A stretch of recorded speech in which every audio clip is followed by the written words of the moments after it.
మన్నాను తిని చనిపోయిన వారున్నారు, కానీ ఈ ఆహారము తినివాడు ఎల్లప్పుడూ జీవించును. జీవాహారమైన వాక్యమైన యేసయ్యను అనునిత్యము మనం ఆశించాలి. ఆశించిన దానిని అనుగ్రహించేవాడు ఆయన. ఈరోజు నువ్వు దేనిని ఆశిస్తుంటున్నావు? డబ్బుని, హోదాని, అధికారాన్ని నువ్వు ఆశిస్తున్నావా? ఇవి నిత్య చెమ్ముకు నిన్ను తీసుకొని వెళ్ళవు.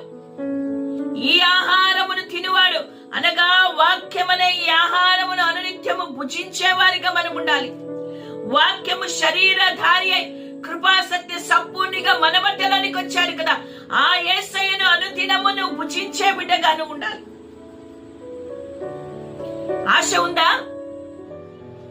అనుదినము రోజుకు 3 సార్లు 4 సార్లు శరీర బలము కొరకు భుజించేవారు